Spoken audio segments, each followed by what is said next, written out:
This is a recording from a Sunday meeting of the BC Humanist Association in Vancouver. The opinions expressed in this podcast do not necessarily reflect those of the BCHA or its board of directors. To learn more about humanism and to support our work, visit bchumanist.ca and make sure to follow us on Facebook, Twitter, and Instagram, and be sure to subscribe to the BC Humanist podcast.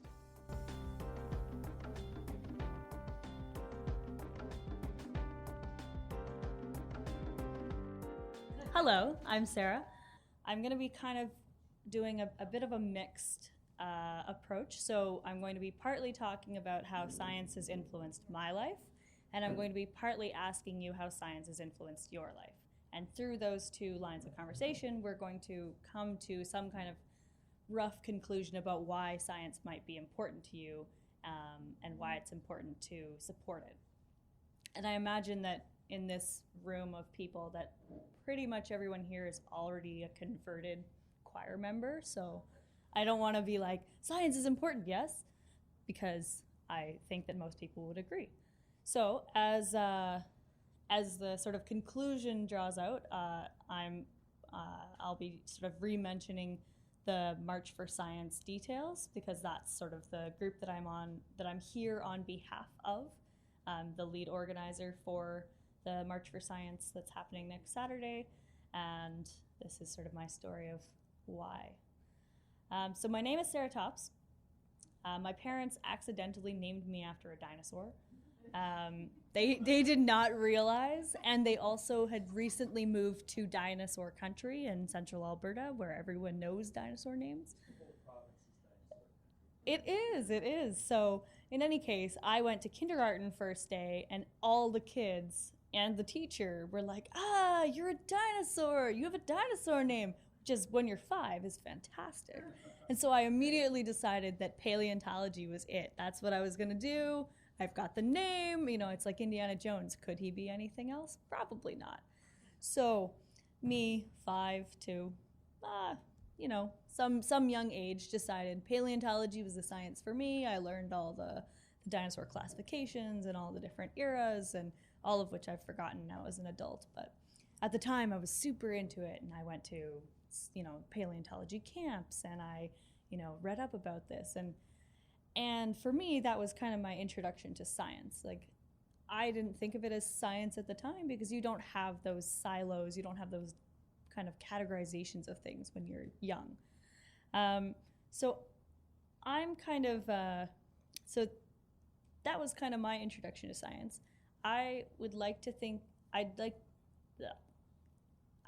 all of you to sort of turn to one person beside you and just sort of try and think of what was your first introduction to science, whether you knew that was science or not. And it doesn't have to be a hard science, it can be a social science. It's a very broad kind of definition. Okay, I'm going to get everyone to bring it back now. I get the feeling that this group could talk for a long time about a subject like this, but I'm just curious, does anyone have an answer that they'd really like to share? That's something that came up that was kind of unique?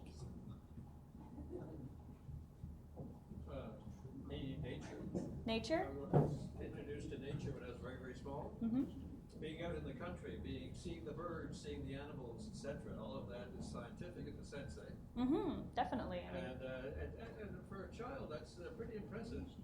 It's really impressive. It's something you just never forget, and you develop an attachment to it in one way or another. Eh? I mean, we all sense that we want to be in touch with nature in one way or another. Yeah, I would definitely agree with that. Anybody else have? Yes? When I was 11, my dad, he worked for the city of Vancouver. He was a garbage man. You'd be surprised what kind of interesting things they find. One day he brought home a whole bunch of scientific, not American, but whatever the magazine was. They also brought home a chemistry book. This was inorganic chemistry dealing with processing oil and different sort of things. It had the periodic table in it. So at 11 years old, you can imagine you get so passionate about all sorts of things. I memorized it. I used all the elements up to what they had discovered at that time. So that was really cool. I never went any further with that in school. Yeah. Wow. I think I like rocks. Rocks? Geology? Yeah, I mean, there's so many interesting, I think that probably every person in here probably had a different answer. And that's one of the things that I find really interesting about science is that it's so broad. You know, people, when we think about science, so many people think about, you know, the very obvious, you know, physics, biology, chemistry, the subjects you call science in high school. But it's so much more than that. And I think the more I learn about science, the more I find there's more subjects that I haven't even heard of, which is incredible to me. As a person who loves to learn, it's the best kind of field to explore. So after, you know, I changed my course a little bit, you know, I love paleontology, but, you know, you're getting older, you want to kind of mature a little bit, and I ended up in Air Cadets as a 12-year-old. And so at 12, sorry, I feel like I'm getting feedback. At 12, I was introduced to the science of flying, and again, something pretty interesting, pretty cool for a 12-year-old. And I remember studying the science of flying and how it had only been, you know, at 12, thinking this thing had only been invented maybe less than 100 years ago. That notion of, you know, you haven't really got it in your head, like time and how long things have taken to get to a certain point. But you understand that 100 years isn't really that much time in the span of human history. So I felt pretty privileged to be able to, one, learn about the science of flying as a kid, two, to be able to fly. I flew a lot as a kid. I had parents that were very, you know, they were very kind of pro hand-me-down clothes, but also pro taking us on trips to various cool places around the world. So that's how they kind of chose to spend their money, and I think, you know, it's made me a better person. So all this travel and all these times on the plane, you know, I remember talking to my dad who grew up in Zimbabwe, and he would tell me stories about how he used to travel from Zimbabwe to England on the ship, and it would take months. I couldn't imagine as a 12-year-old being on a boat for months to go home for, you know, to visit someone. And it blew my mind, you know. I was like, what? This happened? It's like my father, right? It's one generation. And that's always been something that, again, with the science of flying and the science of travel that's improved so much, and now we're into the era of space travel, it's incredible to me how fast that is sort of improving and how fast we're getting better at it. And that in one generation we could have gone from months to get from one place to another to hours. And I saw a really neat graph, which I was going to bring for you, but unfortunately my slides all deleted. But it was a graph showing from the 1800s how many months it would take you to get to different parts of the world, and some parts of the world aren't even on the map yet. And they did that same map again in hours. How many hours would it take you to get to different parts of the world? And there are very few places on Earth now that take more than 48 hours to get to. And I think that's, you know, pretty incredible. It's pretty phenomenal. So I'm curious. I mean, this is all kind of leading towards my next question, which is which scientific breakthrough, and that could be an invention or it could be a concept, it could be, you know, pretty broad, which scientific invention do you think has had the biggest impact, has made the biggest change in human history so far? And I always like to ask this question to people because sometimes people come up with really obvious things, and sometimes people come up with things that at first glance you're like, how has that changed human history? But then they explain it. So I'm always interested to hear answers. So same thing, turn to a person next to you or near you. It doesn't have to be the same person. Feel free to kind of mix yourselves up a little bit. I'm going to say your name. Oh, that's the first name.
Okay, so again with the ideas, I'd love to hear some of them. I heard some really great ones while I was walking around.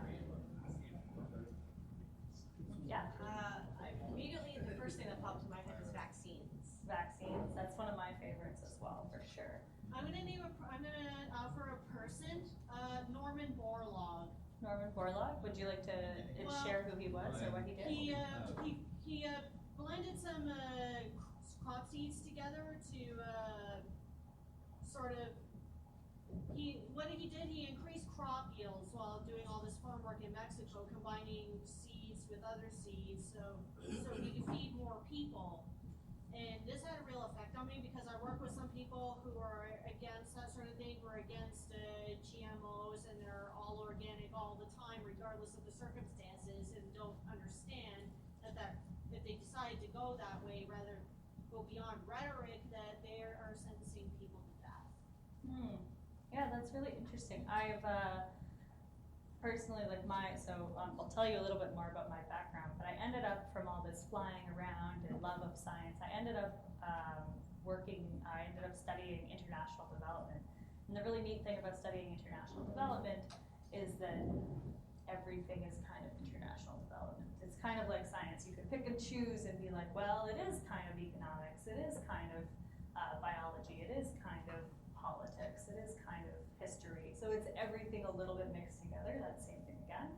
And one of the things that we learned about was, in terms of counter to the GMO arguments that people often make, is that, well, one, we've been genetically modifying organisms for thousands of years. I mean, the Egyptians did it, the Incans did it, the Mayans did it. It's a common thing. We just don't think of it in the same way when we're doing it in a lab as when we're combining seeds, for example. So I find that one really interesting. And then second is that, like you said, it's helped a lot of people too. People don't think of it as, we think of it in the first world as being something that, is to make our berries brighter or riper or bigger or whatever. Whereas it's been used in a lot of lower income countries. I mean, fortified rice has saved millions of people by having iron in it, where they don't get iron in their diet normally in India. So there's some interesting things about that. Some other contraceptives, for sure. Could make that.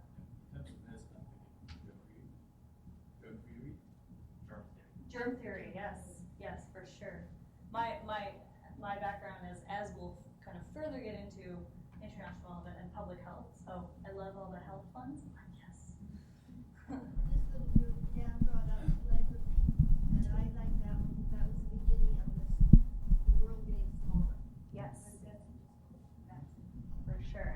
heard two in the similar kind of vein, steam-powered engines and like agrarian or like shifting to like crops and farming and cultivation. Somebody else had their hand up. Yeah. Not for it specifically, but flying, because it broke us out of being attached to the earth, so to speak. From that, we got the whole space program, and from the space program, we got some of the modern technology, which all comes out of that, breaking that barrier. Yeah, the space race and everything. Yes? Electric light bulb. Electric light bulb or electricity in general. That's pretty That incredible. allowed you to study or learn things at night. Oh yeah, I mean it increased the capacity of being able to do anything by double for humanity, right? I saw a couple other hands. Yep. Calculus, yes, or as any math really. Symbolism? Symbolism. So as in like the beginning of language and being able to represent the thing by means of a symbol. Yes, for sure. One of my favorite ones, and the one that I often go to when I'm asked about this, if people ask me what's my favorite invention, I have to go with vaccines, public health, and international development. It's such a clear, like, pull at the heartstrings for me. I think that we're going to look back on that in a similar way that we look back on some of these other inventions. But language, for me, is the scientific breakthrough that really kind of made it all possible. And some people will argue that's not a real science or that's not real scientific breakthrough. But for me, it is. It's the same. It's like trial and error, and it's working things out as a group. It's a shared methodology. So I think that's my favorite one. So I went on to university, as I said. I studied some international development. I learned all kinds of cool sciences, social sciences and hard sciences alike. And I kind of kept that interest going. And I was about to finish university, and I was in my last year undergrad, and I wanted to do something with this international development, but I couldn't quite figure out where I wanted to go with it. And then I was in this class that ended. It was a very strange class. It was natural resource sciences and something class. Like it was out on a farm. It was very not typical of like a university class, what you would imagine. And it was talking about essentially, water and minerals and food and all these resources and what we are doing with them and what's going to happen with them as humanity kind of increases to that maximum population that Brent and I were talking about at the beginning. So it was, from my perspective, I was thinking, well, this explains, what people are doing in a lot of places. And what I wasn't expecting is for, because of that class, to hear about a tiny, very unknown technology that just, for me, like really changed the direction of where I wanted to study. So I came across a technology called SODIS. Has anyone heard of that? No. SODIS. SODIS. So SODIS is short for solar disinfection. And how it works, from my perspective, it should be one of the greatest breakthroughs. However, because of sociology reasons and sort of uptake, like people are very suspicious of it because it seems too easy, which happens a lot with scientific inventions. So basically all SODIS is you take a plastic or a glass water bottle, which we have in abundant supply on Earth at the moment. You fill it with water from a source like a stream or a lake or a well, anywhere that has reasonably clear water. So you can't fill it with mud, but you've got to fill it with something with a turbidity under 50 NTU, which is roughly, so this might be like 100. So you're not talking that clear, right? It's just got to be clear enough that you can see through it, can't have discoloration. And you put it in this bottle, and you can get to that from screening through fabric. It's not hard to do. We know how to do that. We've done that for thousands of years. Put it in this bottle. You lay the bottle on its side in the sun, and you just leave it for 1 day if it's sunny, 2 days if it's kind of cloudy and overcast. You essentially just leave it out in the sun. It's a minimum of 6 hours. There's tons of science behind it, but I won't get into that here. And then it's safe to drink. It's incredible to me that this works. I honestly didn't believe that it worked when I first heard about it. I wouldn't have believed it unless it was in the context that I heard of it. And I decided to make that my thesis topic because I thought, how can we have something that is so easy and so obvious and so low cost that will save millions of people from drinking, unsanitary water? How can we have something like this and people just don't use it? And so that was sort of my thesis topic is why do we not have this, why are we not using this panacea? And it came down to human behavior. It wasn't that the science didn't work. The science works perfectly. It's, anyone can try it. In Canada, you probably want to leave it out for 2 days just because we're at a northern exposure, but it does work if you're ever stuck in the woods. But it's not taken up because people don't trust each other. Because people, we've done so many horrible things to each other around the world over the years that if you go up to somebody in Africa or Asia and you say, here, I can make you stop getting sick with this plastic water bottle, they will just not believe you, which I don't blame them. I probably would have the same reaction. Sorry, I'd like to understand better. The science. Is it a plastic water bottle or is it a pill that you put in it to purify? Nope, it's neither. It's not the bottle itself. The only reason you're using the bottle is to basically it's a vessel for holding the water in the sunlight. You can use glass, you can use anything that's transparent. And then you put a pill in it? Nope. You cannot use glass because it's ultraviolet. No, you can use glass. They've done experiments with both. Is the water initially contaminated? Yeah, it can have E. coli in it, like 1,000 counts, and you can put it in the sun. And it's a combination of the heat.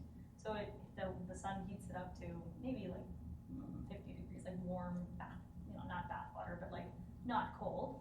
And that kills off some percentage of the bacteria, but then the rest is just irradiation from the sun. Residue? No.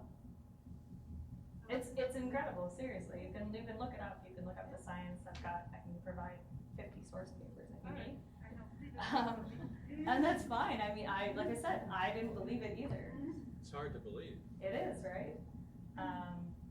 There are certain limitations, like the water can't be deeper than 5 centimeters, so that's why we say use a water bottle, so that it can penetrate to the full extent of it. And they say not to do more than 2-liter bottles at a time because obviously the water can then circulate and sort of get out of the sun or get it not so that it's not having the full irradiation process. Does it do it if it's in a pool? Does it sunlight on a pool? That would be too deep. If you had a 5-centimeter pool, Oh, certainly, okay, yes. so maybe like a fountain or something. Puddles. Yeah, puddles. Puddles get clear during the sun? Yeah, but then they would probably be recontaminated as well, right? So, but if you took puddle water and you scooped it up and you put it in a vessel and then you had it irradiated, it would be safe to drink. You can seal it? We recommend sealing it just because then it can't be recontaminated. Yeah. It's interesting, right? So, my computer You is. have to defend your thesis. I did, yes. Yeah. So I'm curious, what science do you know of that is similarly kind of underappreciated or maybe I'm getting into controversial stuff, but so what's like the cutting edge stuff that's happening right now or something that has happened in the last 10 years but isn't getting enough attention that you think is sort of will play a bigger role or could play a bigger role if it was given the right attention by policymakers or by just science in general? Nanotechnology. They're paying quite a lot of attention to that right now. Ecology. Stem cell research. Mine is get rid of cars. Get rid of cars. Yeah. But I mean, you still have 2 cars, put it in rapid transit, you wouldn't need cars. Yeah. Other ideas, other things? Vertical farming. Vertical farming, yeah. That's actually, it's picking up quite a lot in lower income countries right now. They're gonna beat us to the punch. What is vertical farming? I never heard of it. What is vertical farm? Actually, you'd probably be the better person to explain it, friend. It's basically how it sounds, like skyscraper that produces food. You can do it with agriculture, but also livestock potentially. It's just the concept of building up, exploiting the vertical exposure to the sun. As opposed to horizontal. Yeah, as opposed to just two-dimensional flat farm, right? It's very wasteful for our scarce land. Arcades and I think we're gonna overcome the cost factor, because you can't, build a skyscraper and put 1,000 cows on the top. That don't make sense. You could, I mean, I can't break down the specifics of it, but you can use existing skyscrapers and apartment buildings, like people do urban, Gotcha. you know, like for themselves in Thank you. apartments, yeah. You grow foods that have the minerals and nutrients that are the alternative to getting it. Yeah, Like I would they're focus on making just, hamburger out of a poultry. yeah, I would focus on vegetables and stuff anyways, but I've seen, artist depictions of livestock operations. Yes. I think the hamburger out of a culture is going to be huge if it's cost effective. I think what I was going to say is the extraction of water out of the air, humidity. If you have proper sources of renewable energy, that would be. I think we'll see, one of my personal thoughts is that we'll see water mining in space within our lifetimes. So that's good for that. So I finished my undergrad, I worked for a bit, I defended my thesis. I interested a lot of people in SOTUS because a lot of people go, that can't possibly work. And then they read all this stuff, they're like, why aren't we using this? This is incredible. That might have probably elicited a lot of questions in your thesis. Yes. Well, thankfully my thesis supervisor defense team, they actually had heard me talk about it for 6 months prior, so they were, you know, they were tired of asking questions at that point. So I finished my undergrad, and one of the ways that shifted my kind of directionality in life is that I thought, okay, there's 2 ways from my understanding, well, 3 ways really, that you can influence humans' well-being. So you guys be a good crowd. I should ask you actually. But my 3 that I think are universal are health, education, and money. Those 3 things to me change whether a human is going to have a good life or a bad life. And so that was what I was interested in. And I thought, okay, well, what can I most, I've got to pick one of those 3, what am I most interested in? And from SOTUS, I went into health. So that's why I decided after working for a few years to go and do my master in public health.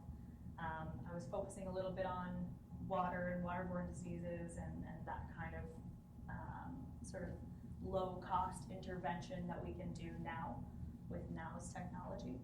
And then it sort of broadened out and started looking at new things. I started looking at family and maternal health and nutrition and all kinds of other small things that we can do. We can change a lot by educating people. And so the education started to creep in to my health side of things. I tried to get away from it, but it crept in anyways. And I ended up talking to, sorry, I'm looking for the speaker. And I ended up working after I graduated for an organization which I really loved called Healthy Child Uganda. And their mission, they were a partnership between a Ugandan university and the University of Calgary. And so most of the staff was Ugandan. We just had 2 or 3 people working in Canada, either specialists or, in my case, sort of doing knowledge translation of the health into, taking something that a doctor or a nurse or a surgeon is saying here in Canada, an expert, a medical expert, and translating that into not condescending language that somebody with a 3rd grade education could understand. So that was kind of my role in that. And I was really excited. I went to, I was going to go to Uganda and work with these people, and I had, been working on this for months. And then I got this kind of life-changing phone call. And I didn't end up going to Uganda, and I'll tell you a bit more about that in a second. But I'd like to know of a time when science has saved your life or somebody really close to you. And I bet there's more than you think. Yeah. I live in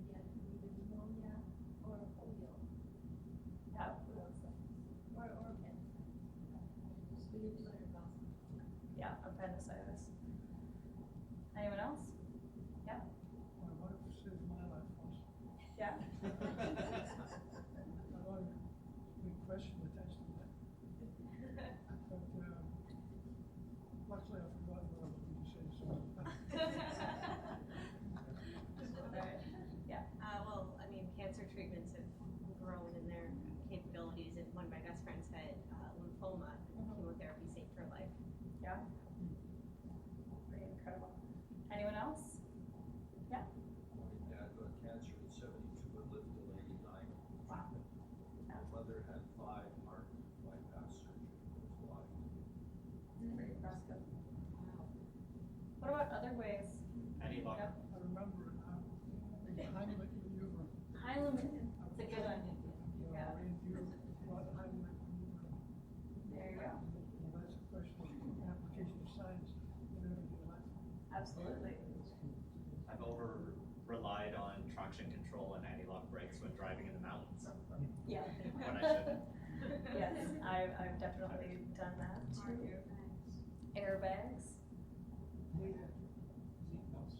Seatbelts. Seatbelts is one of my favorites. I was waiting for someone to say that. Helmets. Cell phones. Cell phones. Hmm? Just getting back to your favorite subject, vaccines, I'm sure that vaccines, they saved a lot of our lives. Millions, yeah. If not billions, honestly. Condoms, yes, that's probably true too. For HIV or other STD transmission. Pill, yeah. What about non-medical? I want you to try and think, you know, what about the emergency brakes on a train? Sometimes, most of the time they work actually. It's pretty good. Actually, on airplanes too, you just have to. It just stops. Automatic pilot. Automatic pilot, yeah. The pilot's not competent. What else? Can we think bigger? Can we think less medical? What are the things that are harmful to the human body? What are the things that the human body needs? Well, probably water treatment facilities. Water treatment facilities, yeah. Nutrients. Good politicians. Good politicians. I don't know. I've seen people survive some pretty bad politicians. Yeah. So, you know, I didn't want to come to a conclusion. I just wanted to kind of make you stretch your minds a little bit this Sunday morning and think about, you know, it's not just medicine, it's not just hard sciences. It is things that, you know, engineering has played a huge role in saving a lot of people's lives, as has a lot of social science, honestly. I mean, like you said, politics, and I kind of joked, but the people who study how politics works and how human society works, they've probably actually saved more lives than you would think of, because if you think about someone stopping a war, that's saving a lot of lives. Or somebody accepting or not accepting refugees, for example. You know, you don't think of that as science, but in a certain sense, there are social scientists working behind the scenes saying, you know, it's more beneficial to our society to let people in, or it's more beneficial to our society to not go to war, etc. Well, then that means you're willing to let civil wars just go on and on and on and on and on and on and on and on and on. So what does that mean? The United Nations is doing nothing about civil wars. So I don't get that. I think she's talking very broadly. Yeah, well, I get the idea that stop war, but then you're not including in that category civil wars. And I think the international community fails miserably on civil wars. I wasn't speaking specifically about the international community. I mean, a civil war, I mean, there could be people inside that society who know that, like, personally, I think a lot of civil wars continue because someone has figured out that it's good for them. So it's the same science but being applied in the negative. You know, in a lot of countries in Africa, you have people who are actively maintaining certain civil wars because it benefits them. Yeah. Just wanted to mention the dark side of science,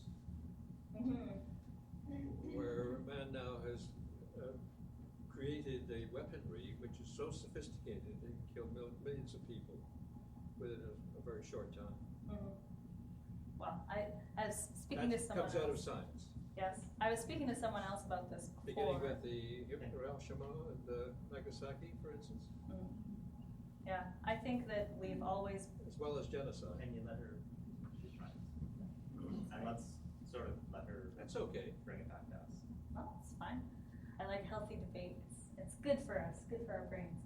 But I think that there is a dark side to science, and there is a lot of things that it has brought that are negative as well as positive. I think overwhelmingly the positive outweighs the negative. But at the same time, you know, you're right. But I don't think it's recently that science has allowed people to kill lots and lots of people. I mean, if you look back through history, what constituted killing lots and lots of people? I mean, you go back before you had nuclear weapons and we had chemical and we had biological weapons, you know, the smallpox kind of scares that happened. And you go back further than that and you've got things like the Trojan horse. I mean, you go way back, right? So there's always being like this dark side to science and invention, and you know, humans are unfortunately by nature somewhat warmongering species. So you know, I wanted to talk about how science has saved us or saved our lives, and so I found out at 26 that I've got a terminal heart condition, which should have, in any previous human lifetime, killed me before 30, but due to sort of this living in this scientific society where it's, you know, we agree that science is important and practiced openly, they were able to detect it, do something about it. I now have an ICD, like a pacemaker fitted, so which people can never tell, but that's okay. So it always confuses people, like scanning me at the airport. They're like, what? But so what I've kind of taken away is that, you know, science is really important to society. It's also really important to me personally on a personal level, but also on just I would not be alive today if not for science. And so for me, you know, that's the difference of living another 50 years. I don't know what's going to happen in the next 50 years. In sort of finishing up, there's 2 points that I think are really interesting. So me living another 50 years, there's a woman who died yesterday who was the oldest woman alive today, who is holding the record for being the oldest woman alive. 117. She was born in 1899. Can you imagine all these changes, all this technology, all this science breakthroughs that she's seen in her lifetime?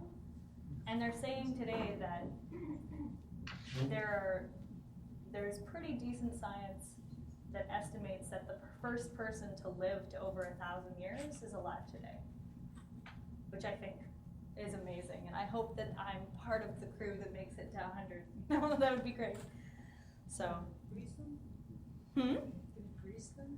No, just from various sort of breakthroughs in stem cell technology or in sort of like combating the various aging processes.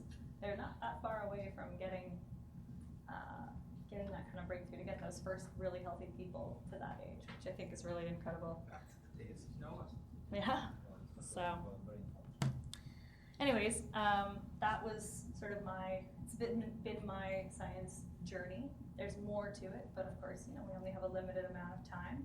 So I'll open it up to questions in a second, and we can certainly have more discussion around these topics. I just wanted to say, if any of this resonated with you, or you feel that it, you know, you have some sort of similar compulsion to support science, or you agree with that, I'd love to invite you all to join me in Marching for Science. It's happening on Earth Day, April 22nd.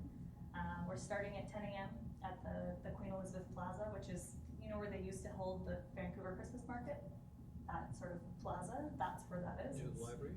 Yep, near the library and CBC and Stadium Chinatown, I think is the closest SkyTrain station. So we're walking from there down along the seawall to Science World, and then we've got a fantastic lineup of speakers, which includes your very own Ian Bushfield as one of them. And we'll have some music, and there's some food trucks, and you'll be able to, I was hoping to have shirts here, but we're not done printing them yet. We have got a fantastic First Nations screen printer who's doing them for us. And so I'd love to invite you all out to come out, support science. It's supposed to be really nice and sunny, so good thing to do with kids or family or whatever. And thank you for listening.